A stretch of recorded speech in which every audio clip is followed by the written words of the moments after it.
Welcome to the podcast of MotorWeek, television's original automotive magazine. MotorWeek is made possible by TireRack.com and by RockAuto.com. Here's your MotorWeek podcast host, John Davis. Thank you, Alec Webb, and welcome everyone to MotorWeek podcast number 147. And in our studio at MotorWeek headquarters today is road test producer Ben Davis. Top of the morning to you, John. Oh, boy. What'd you do? Have a late last night? Call Barely hear you there. Online content coordinator, Patrick Lucas. Hello, everybody. And, of course, our assistant producer, Greg Carlos. Hey. We've got a lightning round, a viewer question, as we always do. We'll see if anybody's got a rant and rave to rant and rave about. But first, on to some vehicles that we've had around the office lately, or at least have been driving on press events. Let's start with the 2017 Nissan Armada. Okay, this is the new Armada. It is no longer based on the Titan pickup truck. It is not built in the U.S. anymore. It is actually based on the global vehicle called the Nissan Patrol, which is a real rough and ready big off-roader. And Infiniti has been using this basic vehicle for their large SUV, the 80, for a while now. So anybody think this is a good move for them? I mean, it's in some aspects you could make the case that it's a more modern vehicle. But to me, it's kind of a throwback because the Patrol really hasn't had an all-new chassis in probably as long as the Titan had.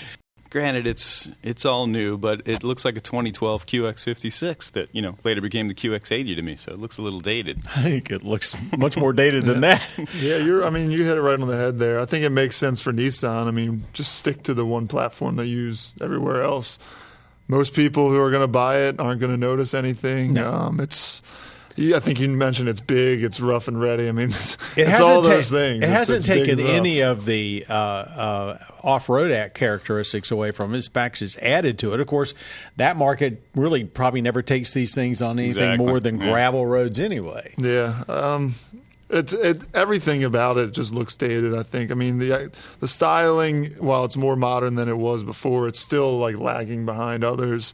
The interior, I was kind of disappointed to see pretty much the same old layout that we'd seen before, and that goes for the QX80 as well. So, info screen between the TAC and speedo was dated. A lot of buttons there that are just kind of, it makes everything convoluted. It's just, if that's what you like, that's great. It's all still here. But if you're looking for something, or if you're looking for Nissan to take that next step, I don't think they have with the Armada. I am assuming they didn't because of low volume and such and so forth. But, it's major competitors, mostly from GM, I guess, but also from Ford.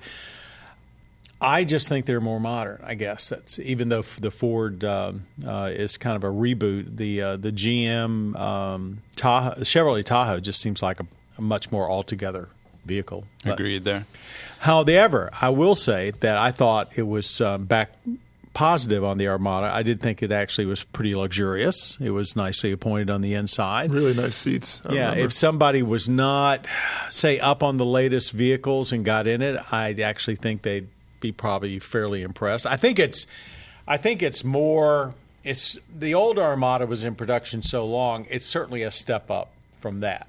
It just may not be at the top of its class. I like the ride of it, too. I thought the engine was quite powerful. I mean, it had the V8 certainly power's way up for sure. It certainly was not a laggard in any aspect. So, you kind of caught betwixt and between. It's like if someone's in the market for a full-size truck-like, shall we say, SUV that has 3 rows and can carry just about anything you could possibly want because the roof is pretty tall on it. It's a pretty nice vehicle. I just don't necessarily think that it moves ahead. It doesn't move the class forward. It doesn't go past what's already available domestically. Do you think it'll be cross-shopped with used QXs? I know for a fact that one person, a friend of mine, is actually doing that right now, and he was not even aware that the Armada had changed, and they're looking at a 2-year-old QX. And I showed him this, and he said, basically it's the QX. I said, yes. He was very enthralled by it. He didn't think the interior upholstery and so forth were quite up to the Infiniti standard, which is probably right. But he was very impressed with it, and he's looking at it as not only as an alternative to a used QX, but also dollar for dollar, it's less expensive than the domestic competition. So he was saying, I can probably save $5,000 to $10,000 and get what I need to be able to tow. I think in his case it was a big boat. Oh, wow. So I think there's a market for it. Maybe it's for people looking for a big new vehicle that's got a good towing. But if I had my druthers, it probably wouldn't be my number one pick. But I'm glad they stayed in the market. I think that's another important thing. Obviously, Nissan wants to use all of their U.S. production for the Titan because it's going to come in so many varieties. But I'm glad they didn't leave the market, especially now since that whole big, full-size truck-like SUV market is getting kind of a revitalization because of cheap gas. So okay, it's a new entrant. It may not be our absolute favorite, but it's worth looking at, especially if you've got any kind of a budget. They're just starting to roll into dealerships now, and so that's the Nissan Armada for 2017. Okay, another car I think we probably have some reservations on is the new 2017 Buick LaCrosse, which from looking at it, it looks like a nice step forward. I don't know, Greg, you've spent more time with it than anybody else. What do you think? Yeah, I think it's an update in styling. It's not quite as drastic as I'm sure me as a younger person, I'm always expecting the next model of something to be drastically different. Especially when they say it's a new generation. Or much more modern, right. But I'm not really that target audience for them. I'm not the person who's buying that car. I think people who are looking for that car are going to find it very still classic looking, but also with modern touches. If you look at it from a profile, it looks a lot like a Impala, which is a good thing. I think it's a good looking car. It's got some sleek lines. They've reintroduced the tri-colored shield in the front, which I know Benny's pretty excited about. It looked good to see. Yeah, it really. To see it. You know what? And looking back at LaCrosse's with that just the plain chrome one, it adds some life to the front, which they need. Buick is interesting that they are. They're a car company. They're known for their luxury cars. Their things go back to the Roadmaster back into the 50s. I mean, even further than that, it's a 100-and-some-year-old car company. This is their top sedan, and I think it's a very attractive car. I think the old LaCrosse was an attractive car. It's managed to stay modern. It has almost all the new safety features, including automatic braking, which it was actually one of the least expensive cars you could get full automatic braking on first. The problem with the car is not one of design. The problem is that the market for sedans in this country has pretty much evaporated. And when you go into a Buick showroom, you're there because of of their SUVs. They've now got 3 of them, including the new one made in China. So you walk in, the Envision, they've got the Enclave, they've got the Encore. And you walk in there looking for that, and I wonder how many people are being drawn to their sedan side when, frankly, probably that's the best deal in the showroom. Yeah. So I'm glad they haven't backed out of the car market because let's see now, they still have that. They still have the Regal. Cascada. Not the sedan, yeah. And what was the small sedan? Help me. The small sedan. Yeah, the Verano. Verano, yeah. And that's being discontinued. Right. So anyway, they've stayed in the car market, but you do have to wonder if this car is not like a placeholder, and it's certainly not their future. Well, we didn't even talk about driving it. It was actually shockingly good to drive. We were in as all the recent Buicks have been. We were in Portland, and I got to say, it was really comfortable and just amazingly quiet inside. And they have a new auto stop-start system. You get the V6. That's what you get when you buy a LaCrosse. They don't even give you the option to turn off auto stop start, which in pretty much every car that I'm aware of, you have that option. Yeah. But honestly, this was, if not the best, one of the best auto stop start systems. If you didn't know it had it, you probably wouldn't even realize it. That 8-speed automatic transmission. It's really smooth, little slow to downshift, but this isn't a car that you're going to be driving very hard. So I came away really impressed with just the drive characteristics. It has some of the styling of the Avignard. Right, yeah, that won a lot of Which is really one of the awards. most beautiful concepts in the last several Right, years. yeah, they really hit that one out of the park, and there's definitely some cues there. The front grille is probably one of the biggest takeaways from there. But And for those of you that don't watch MotorWeek every week, shame on you, but you should know that Buick actually designs cars these days for their Far East market as much as they do the American market. And actually, I think the LaCrosse will do very well there.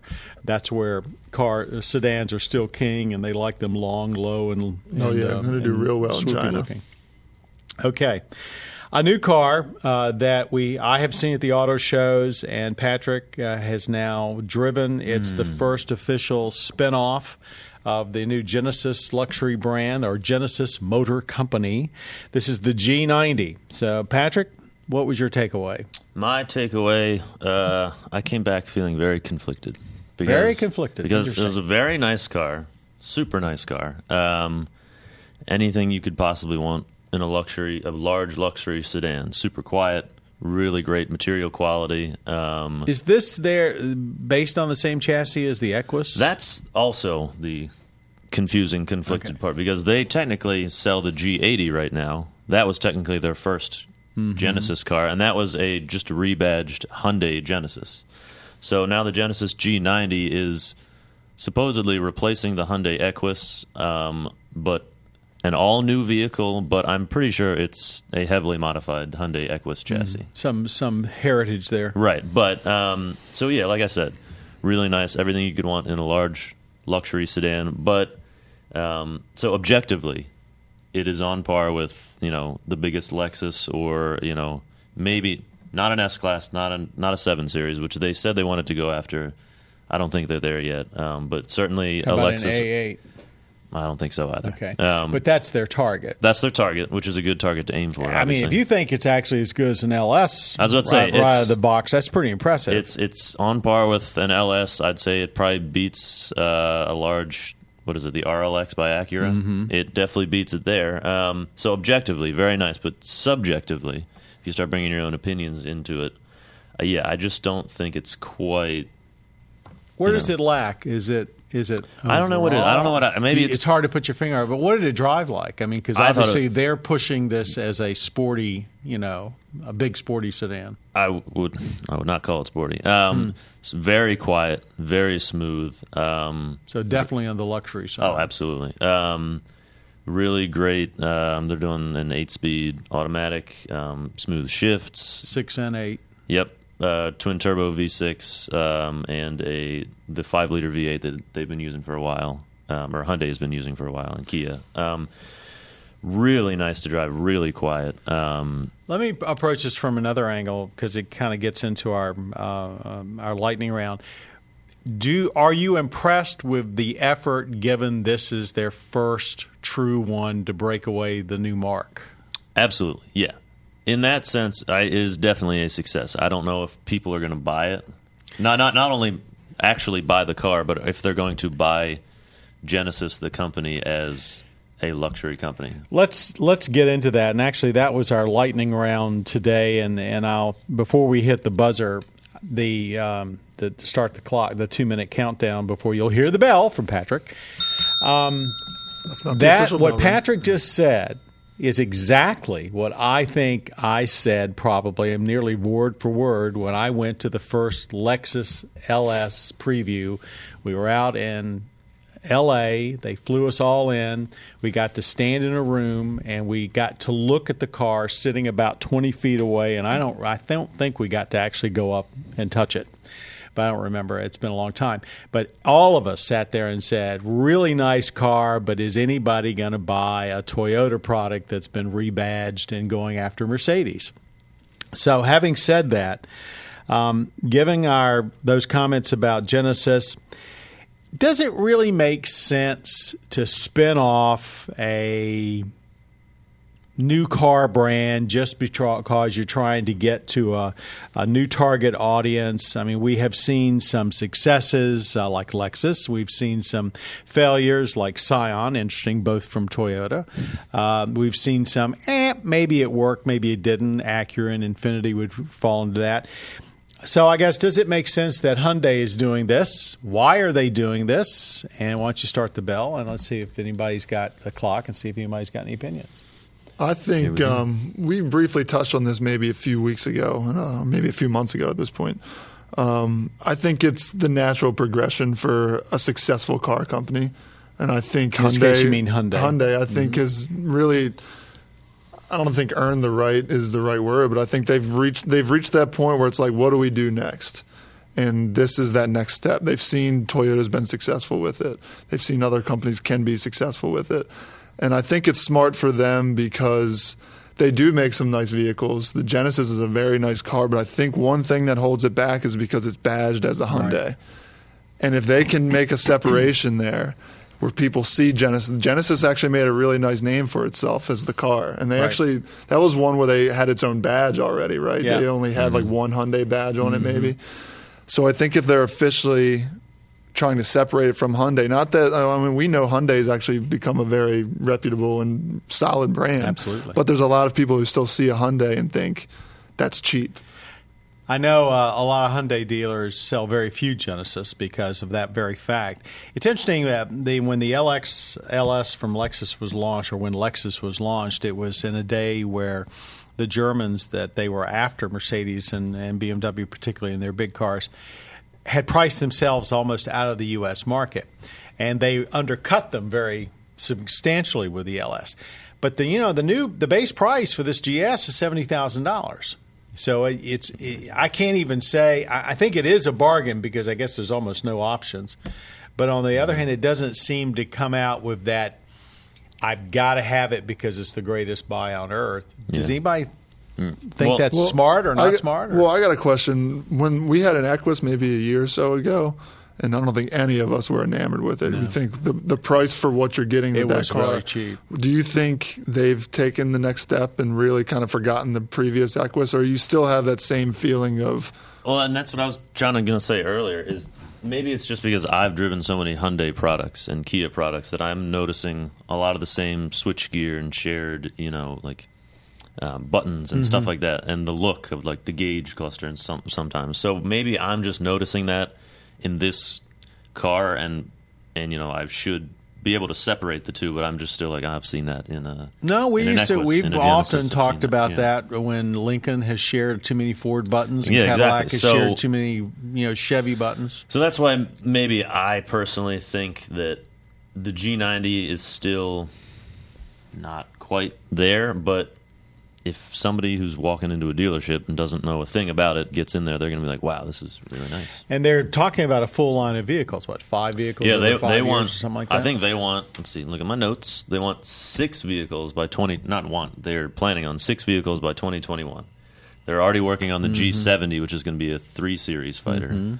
And then that's also going to underpin a crossover. Right. They want to do a bigger crossover than that. And then maybe a very small. Yeah, it's very difficult for a mainline brand, be it Hyundai or Ford or anyone else, to sell a pure luxury vehicle. People just don't have that mindset. And I guess in this was probably the smartest thing they possibly could have done without giving up on it altogether. To try and convince people that a whole new luxury brand is out there worth looking at, it's going to be very tough. But Lexus did it. And, and you have to say Acura and Infiniti have stayed in the game. So I wouldn't bet against them. And I think it was probably a good move. Ding, ding. All right, very good. Let's move on to our viewer question. This comes from Colin. Here we go. I've noticed that today's cars are opting for an electronic parking brake over a traditional foot or hand brake. My question is, in the event of a sudden brake failure, can you use an electronic parking brake as an emergency brake? We're talking about e-brakes here, like you can a hand brake. Can you even engage the electronic parking brake while the vehicle is in motion? If so, how safe is it? And what can you expect when you engage it? immediate stop, ABS stop, brakes lock up, whatever. I only ask this because they are using the term parking brake these days instead of emergency brake, which leads me to believe that there is a difference. Nobody's going to jump in first? All right. I will tell you, Colin, I called Pat Goss before the show to ask him. He says some of them will, if you pull them up at speed above 20 miles an hour or so, they will not engage at all. He said most of them, if you're at very slow speeds, will give you some braking. He, of course, then went on to say only a crazy person would pull it up at highway speeds, because if it did work, it would lock up your rear brakes and possibly send you into a spin. But in his experience, and I think ours too, most of them don't work or will not set in an up position if you're moving at any kind of speed, and won't even work. Now, on the other hand, right? I've been told at one event, it was a Jag event on a track, and people were wondering about, because it was right around the time where they were really becoming prevalent, right? And somebody had asked, can you pull like a J-turn with it? Right. And one of their drivers, I believe, told me that if you held it up while you're driving, it would act as a traditional emergency brake. But that's that case. That is probably not universal. They may not do it anymore. It may have just been that model or just at that time, but that's what I was told. Benny, you said you basically do that with almost every car we get in, just to see what happens. I do. It's like a good tester should. It's a carryover from my teenage days. Yeah. But yeah, I have tried it in a lot of vehicles, and I've never had success. I know that if you're going very slow speeds, like 3, 4, 5 miles an hour, it'll work. I believe a couple of times. I've done that myself. Yeah, you'll feel a little resistance there, but usually I try it at speed, and it'll flash some kind of warning sign sometimes between in some screen or another, or make an audible noise. But yeah, there's nothing there. It doesn't work. Patrick, ever tried? No, I'm not that daring. Now, I should also tell you, Colin, that Pat says that it has been decades since he's seen a car in his shop that had a total brake failure, because cars have dual braking circuits, sometimes 3 circuits. So the chances, unless you, for some reason, run completely out of hydraulic fluid, and at that point you'll get all kind of lights flashing on the dash, that the thing in the movies where they show you cutting a brake line. Uh-oh. And I did cut my phone off, I have to tell you, but it's ringing anyway. Basically, he feels that the likelihood of you actually needing that as an emergency brake is slim and none. As a quick side note, I've also tried to put electronic shifters into park at highway speeds, and nothing happens. Nothing happens. That's probably that's a good thing. Smart. Well, you never know, because I have kids, and kids do crazy stuff. While you're not paying attention, one could lean over and hit park, or especially in a Jaguar or Range Rover, it's real tempting to grab that rotary dial and do something with it, even as an adult, knowing I shouldn't. That's how I first tested the rotary it. shifters. So if I thinking about it, that there's a 7, 8, 9, 10-year-old thinking about it, and they might do it. So. And especially when you've got those little bitty e-brake levers, and sometimes they're right next to some other button that somebody, I've forgotten which one it was. There was something that I went to. Oh, I know what it was. It was wasn't it the Cascada that had the top mechanism right next to the E button? So if you go there to pull up, of course you theoretically wouldn't be driving very fast, but if you pulled up on the top button, you're right next to the brake button. What was your plan if you managed to get into park at highway speed? Maybe not highway speed, but 30, 35. Well, did you think that what one if you through shot me in before the you face? did it? Just to test to see what would happen if a young passenger were to do it while you're not looking. Well, I've noticed in some of the e-shifters, especially the rotary ones, that when you're going, say, for either the manual setting or the snow setting, there's this human tendency to flip the dial back and forth, and you end up going too far, and you end up in park, and you flip it right out of it, and nothing happens. And I'm thinking, is this really, this gets back to the whole e-shifter thing. Are they really an improvement? Or is it just something for show? That's a good segue into a rant rave. I got a problem with our long-term pilot shifter. I just hate that there's buttons. It's awful. For those of you that haven't seen the 8-speed automatic shifter that's in the Pilot and also that Acura uses, it's a combination of, there's a button for park. There's a rocker, I don't know, what would you call it? Yeah. Basically something you pull back on, a button you'd pull back on for reverse. Yeah. Then you've got a big button for drive. It's slow to react. I have a habit of, and it's not a good one, of going from in a traditional shifter when I'm reversing, and then when I go to drive, I'll flip it into neutral for a second and then go to drive. Yeah. This thing, you have to be pretty much at a complete stop. Mm-hmm. Hit drive, and then you even got to wait like another beat until you can actually go. Like I'll be on the gas before it even engages, so it's kind of frustrating. I think they're losing sight of the inherent benefits of electronic shifters too, is that they take up much less space. That's supposed to be the whole thing. Not in this case, though. It's huge. Do you think, like in there, the Pilot, they're going for a design aesthetic, or was that supposed to be a functionality thing? Because it is just, it certainly looks cool, but it is just bizarre. Cumbersome. The standard transmission in the Pilot is the 6-speeds, and that's that's the more traditional handle with a Prendle, and I think that's the space, so they fit this in the space. Mm-hmm. It certainly doesn't need to take up that much space, and most manufacturers are telling us that one of the reasons they've gone to e-shifters is so they can free up console space. So they can use it for storage, cubby holes underneath, or whatever, and all kinds of stuff. Yeah. So I think that's probably the shifter that comes with the transmission at this point. But I can't say any of us are fans of. Every time I get in the Pilot, it's like you've got to relearn how to use it all over again. Anyway, reinventing the wheel. Yeah, so we could probably go on for an entire podcast about e-shifters and how we don't necessarily think they're a step forward. But we won't. We will bring to a close our podcast number 147. I want to thank everybody around the table today. Ben Davis, Patrick Lucas, Greg Carlos for basically taking part and giving us our wisdom. Also, audio engineer Jim Bigwood, who makes us sound good regardless. Podcast creator Bob Mixter. And, of course, Patrick Lucas is our podcast producer. And as I always say, the man with the bell. To all of you out there, thanks very much for listening to our podcast at MotorWeek. Thank you also for joining us on our television series, now in its 36th season, seen on public TV stations around the country and also on the Velocity cable channel. We hope you'll also go to our website, MotorWeek.org, where we've got lots of features that you won't necessarily see on the show itself. Our YouTube channel is up and active with, I lost count, hundreds and hundreds of road tests and all sorts of other features from the show. If you've got a computer or a TV, you can find us on MotorWeek, and we hope you will. I'm John Davis. For all of us, thanks for listening and watching to MotorWeek. You have been listening to the podcast of MotorWeek, television's original automotive magazine. MotorWeek is made possible by TireRack.com and by RockAuto.com. For additional information on podcasts, videos, and showtimes, visit our website at MotorWeek.org.